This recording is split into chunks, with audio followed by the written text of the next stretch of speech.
ದಾಖಲೆಗಳನ್ನು ಬಿಡುಗಡೆ ಮಾಡಿದ್ದಾರೆ. ಆ ಹಿನ್ನೆಲೆ ಎಸ್ಐಟಿಯಿಂದ ಧರ್ಮಸ್ಥಳ ಪಂಚಾಯಿತಿ ಅಧಿಕಾರಿಗಳಿಗೆ ಬುಲಾವ್ ನೀಡಲಾಗಿದೆ. ನಿನ್ನೆ ಅಷ್ಟೇ ಗಿರೀಶ್ ಮಠಣ್ಣನವರ್ ತನಿಖೆಗೆ ಹಾಜರಾಗಿದ್ರು, ಪೊಲೀಸರ ಮುಂದೆ ವಿಚಾರಣೆಗೆ ಹಾಜರಾಗಿದ್ರು. ಆ ಸಂದರ್ಭದಲ್ಲಿ ಕೆಲವಷ್ಟು ಮಾಹಿತಿಗಳನ್ನು ಕೊಟ್ಟಿದ್ರು. ಈಗ ಪಂಚಾಯಿತಿ ಅಧಿಕಾರಿಗಳಿಗೆ ವಿಚಾರಣೆಗೆ ಹಾಜರಾಗಲಿಕ್ಕೆ ಸೂಚನೆಯನ್ನು ಕೊಡಲಾಗಿದೆ. ಸದ್ಯ ಪಂಚಾಯಿತಿಯಲ್ಲಿ ಕರ್ತವ್ಯ ನಿರ್ವಹಿಸುತ್ತಿರುವಂತಹ ಅಧಿಕಾರಿಗಳು ಮಠಣ್ಣವರ ದಾಖಲೆ ಜೊತೆ ಪಂಚಾಯಿತಿ ದಾಖಲೆಗಳ ತಾಳೆಯನ್ನು ಮಾಡ್ತಾ ಇದ್ದಾರೆ. ಎರಡೂ ದಾಖಲೆಗಳ ಸಾಮ್ಯತೆಗಳನ್ನು ಚೆಕ್ ಮಾಡಿಕೊಳ್ತಾ ಇದ್ದಾರೆ.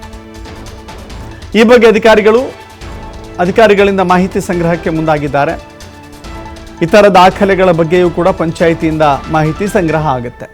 ನಿನ್ನೆ ಕೆಲವಷ್ಟು ಅಂಶಗಳನ್ನು ಗಿರೀಶ್ ಮಠಣ್ಣವರ್ TV5 ಜೊತೆ ಮಾತನಾಡ್ತಾ ಹಂಚಿಕೊಂಡಿದ್ರು.